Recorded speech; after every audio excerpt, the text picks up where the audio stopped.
The internet has created a environment where people think they don't have to be civil as they would in person. And the reason is they can hide behind their email. Hey, podcast listener, you're about to discover insider tips, tricks, and secrets to making more sales and converting more prospects into customers with email marketing. For more information about the Email Marketing Podcast or the Autoresponder Guy, go to dropdeadcopy.com/podcast.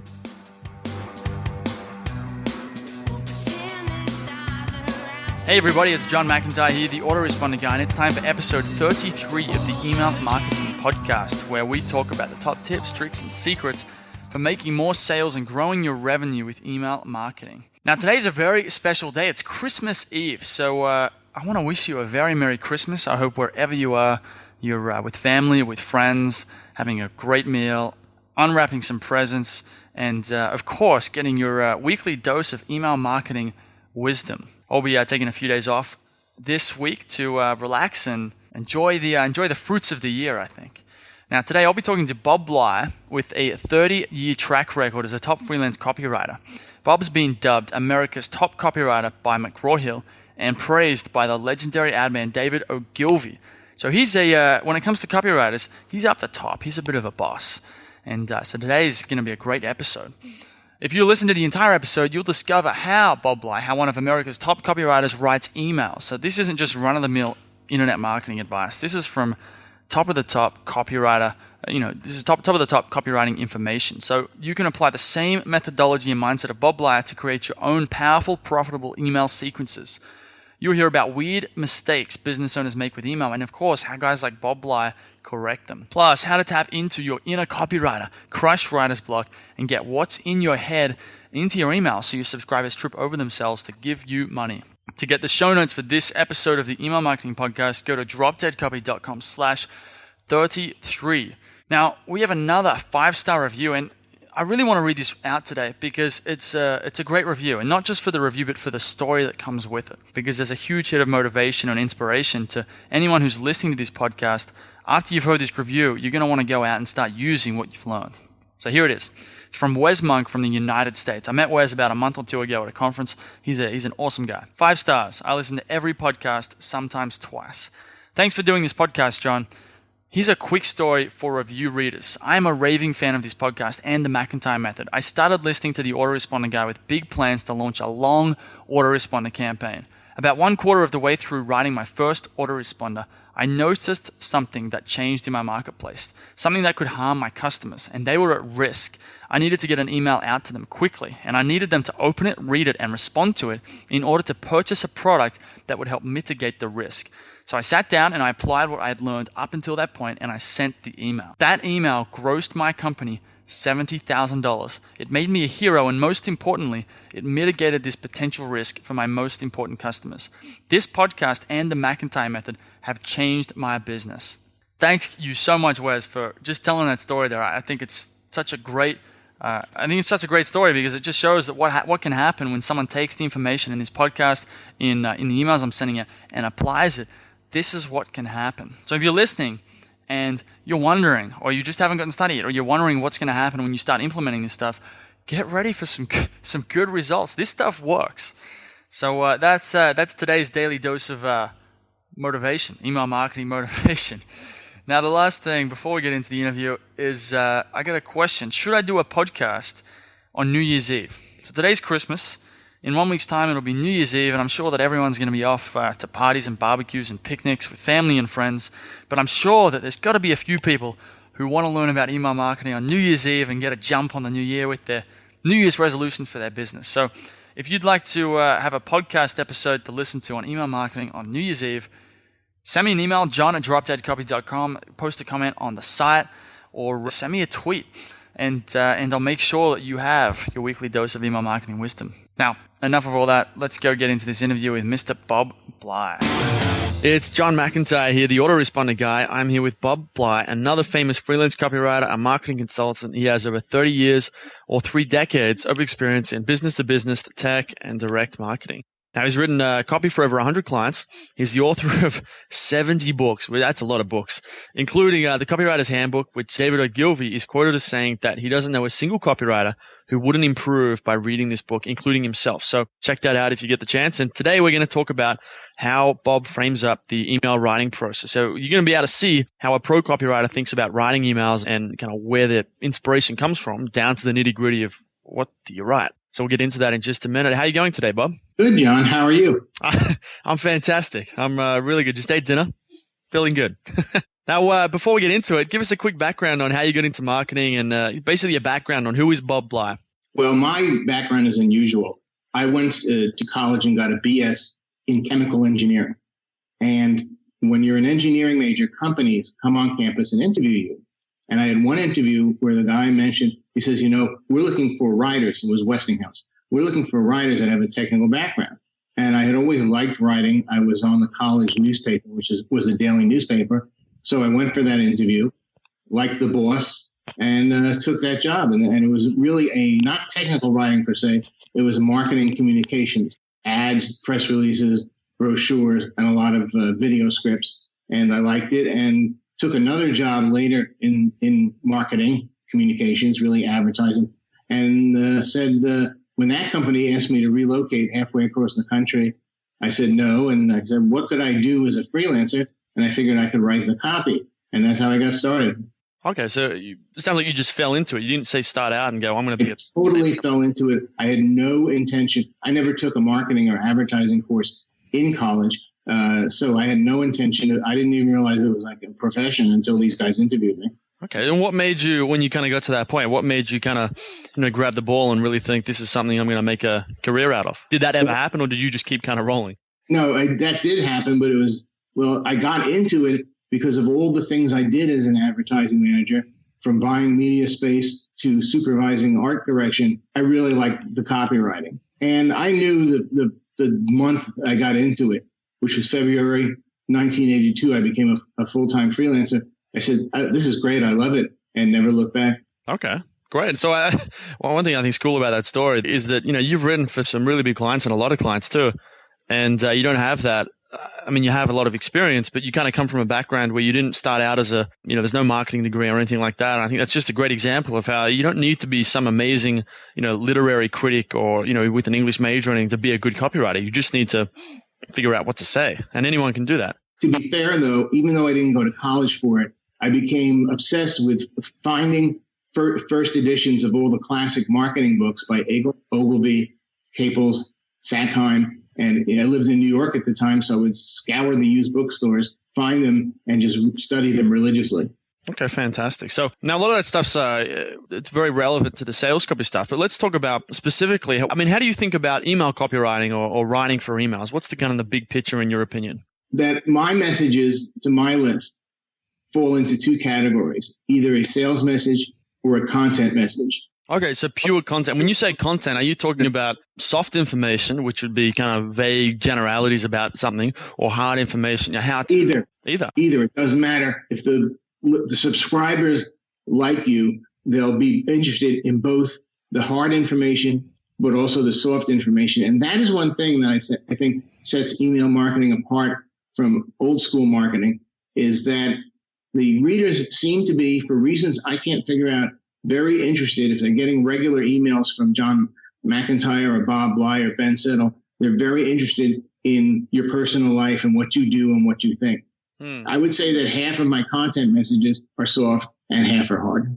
I really love that about email, how you can pull a story out of your day-to-day life, and it could be the most ordinary story, but if you can tie it in a little bit to some sort of marketing message or just an idea that's relevant to them, they're more than happy, that they really feel like they're engaged with you. It's not like a blog or like a blog post or a site like that where they're interacting in a public atmosphere. Like email is such a personal medium, and you can really write. Well, you should be writing. People should be writing like it's that personal medium, like they're addressing a single person. I agree with that. And that has always been a rule of copywriting. In my career, when I started as a staff writer for that Westinghouse company in, I think it was June 1979, you really are writing as if you were talking or sending a personal letter to one individual. So before we go a little bit deeper, I'm wondering, what do you think? You work with a lot of business owners and entrepreneurs and newsletters and different clients like that. What are some of the mistakes that people are typically making when it comes to writing emails? Are they writing the wrong type of things? Are they formatting them wrong? What are the big mistakes? I would say the biggest mistake is, and this is my opinion, is there's a tendency, especially among people selling advice on internet marketing, to be very boastful and to brag a lot. And I believe it turns readers off. For example, I was at a copywriting conference, and one of the speakers was a big name in internet marketing. And the whole speech was just talking about his house and his cars and how rich he is, and you can be rich too. And I polled informally the audience afterwards. Literally half loved it and half hated it.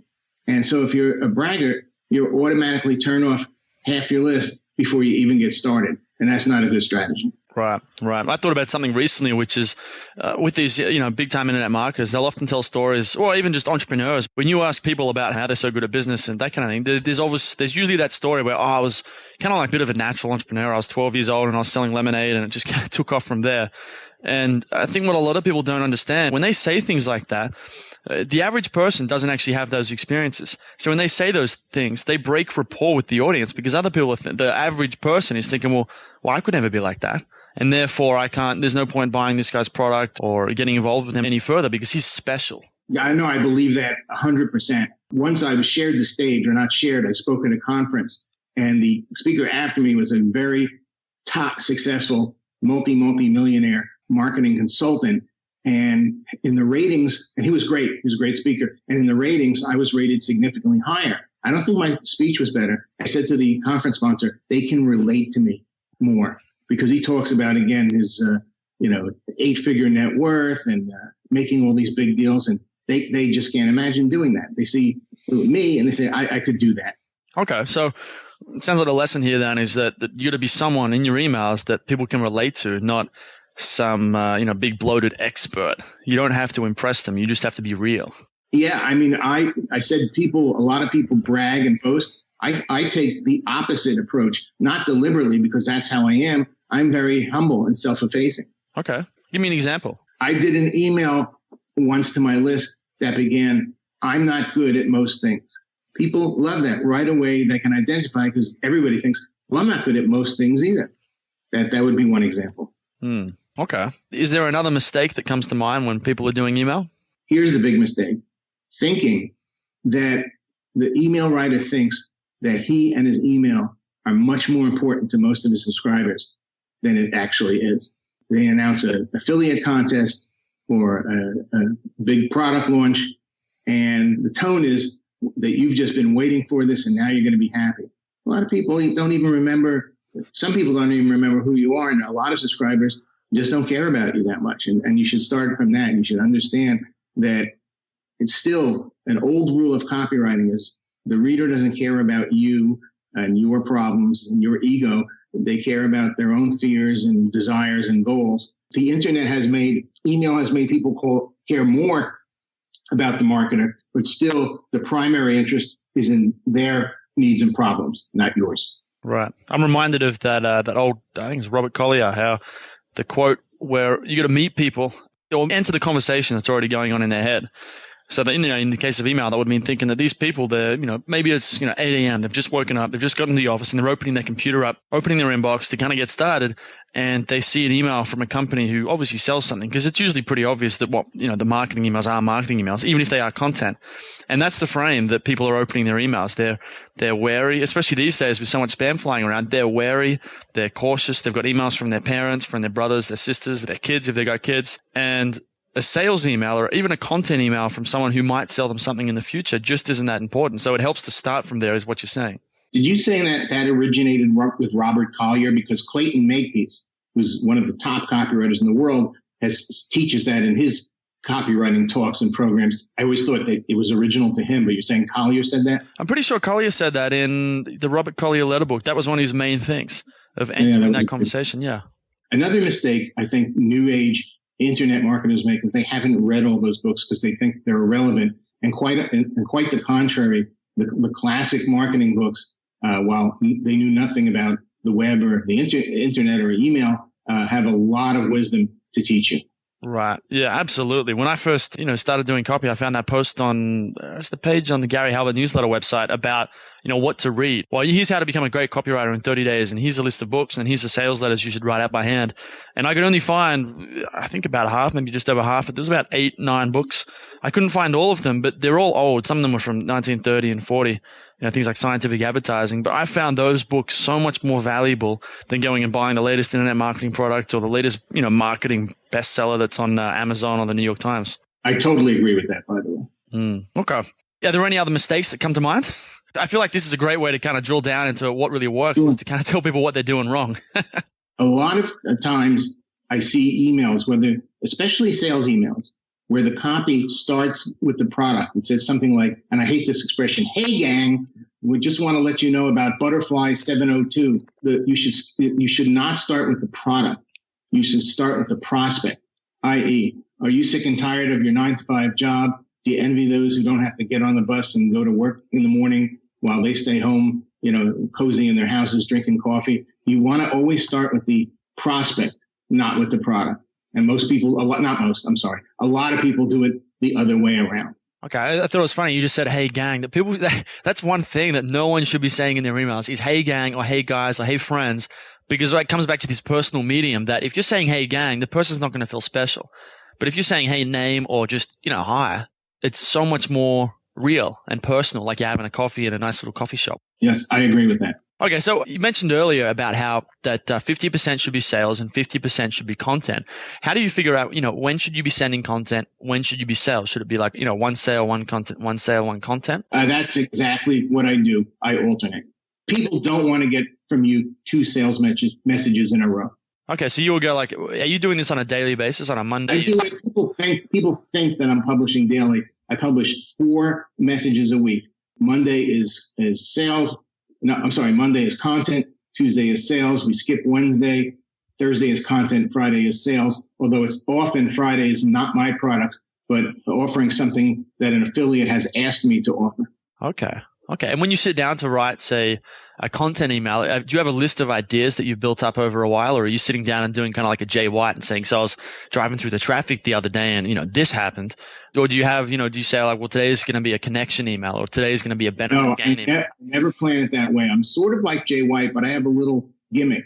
In each issue of my emails, every email, sales or content, there's a little thing at the bottom that says, if you have something you want to know or want to answer to a question, email Bob, and it gives the email address. And I probably do at least a third of my emails just answering those questions, the ones that I think are universal to the majority of my subscribers. And so I don't have to think of ideas. I just begin those emails.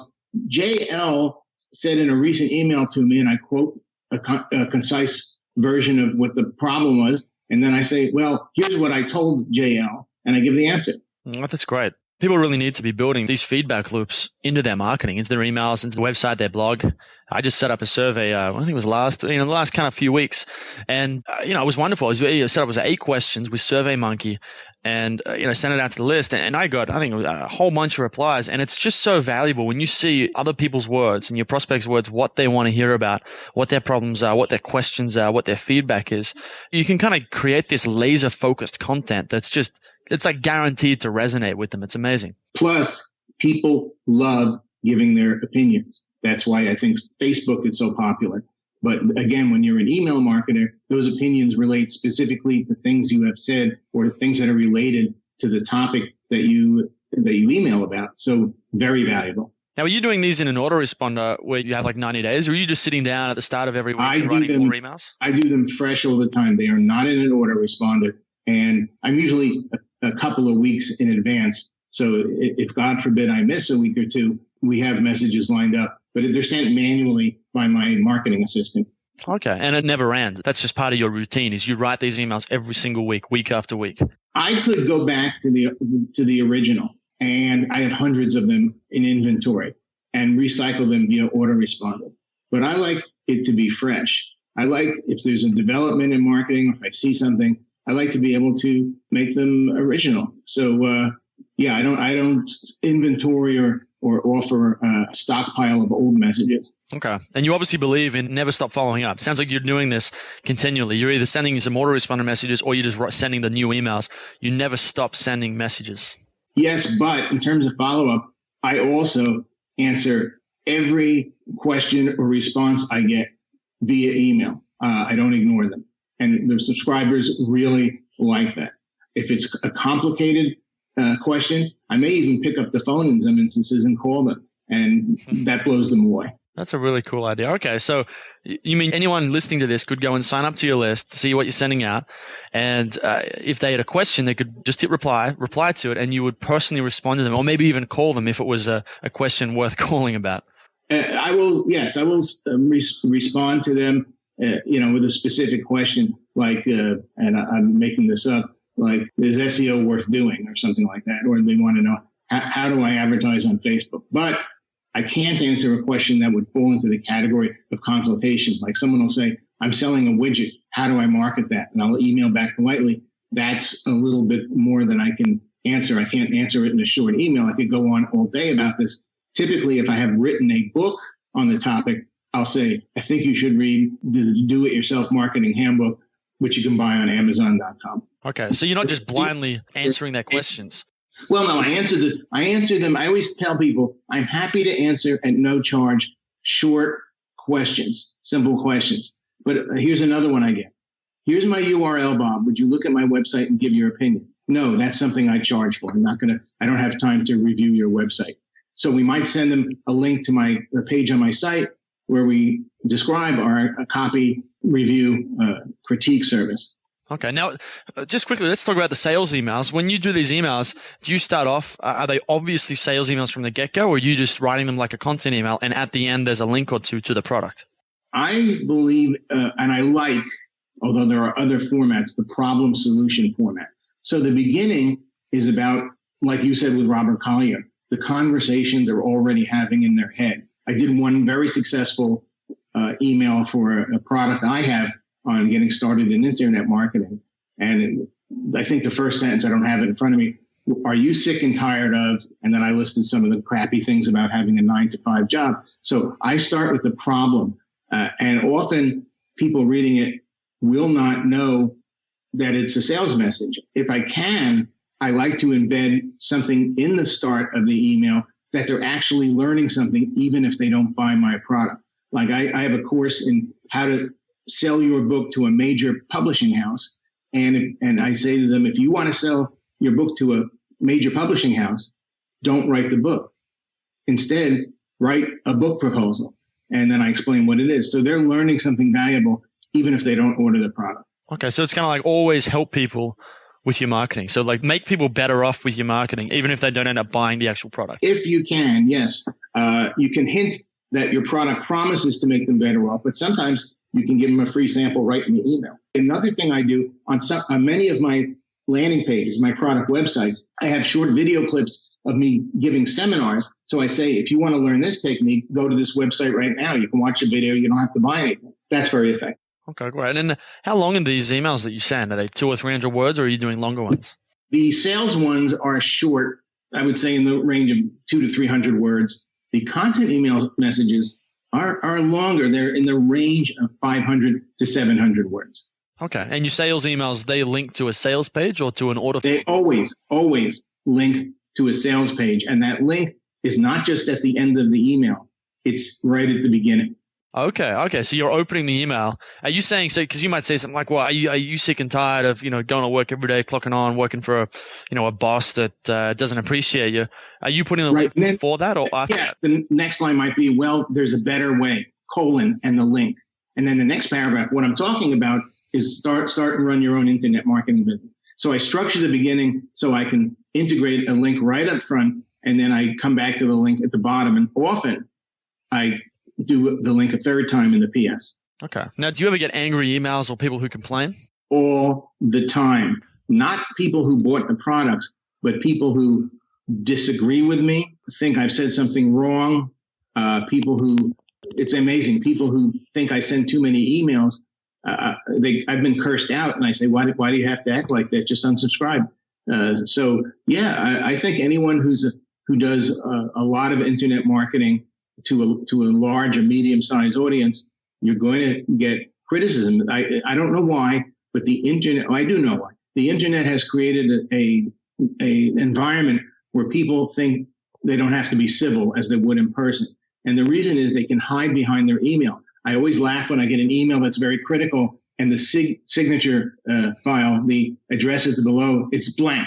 There's no address, there's no phone number. And very brave to do that when I can't call you and confront you. So, it's cowardly in a way. So it sounds like you have fun with them. You don't worry about them or you're happy to be sending often because you know that's what works. You don't let the bad prospects who don't like your emails tell you how to run your business. I tell them once that I politely disagree with you, and here's what I believe is the truth.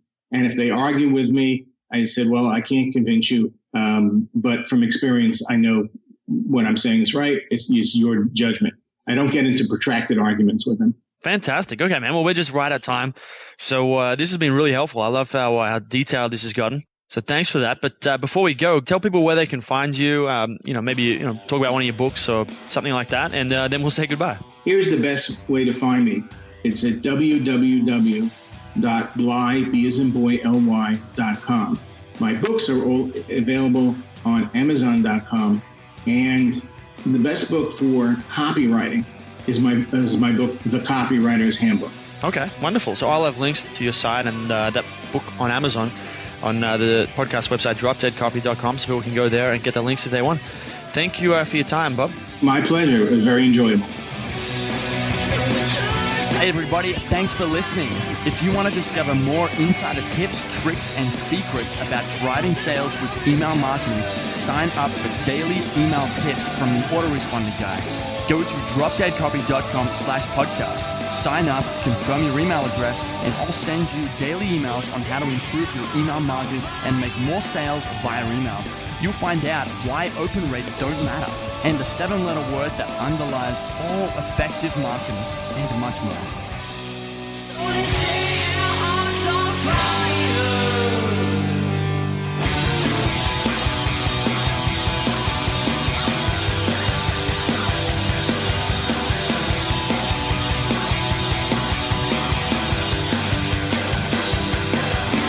The editing and production of this podcast were provided by Authority Engine. Learn more at authorityengine.com.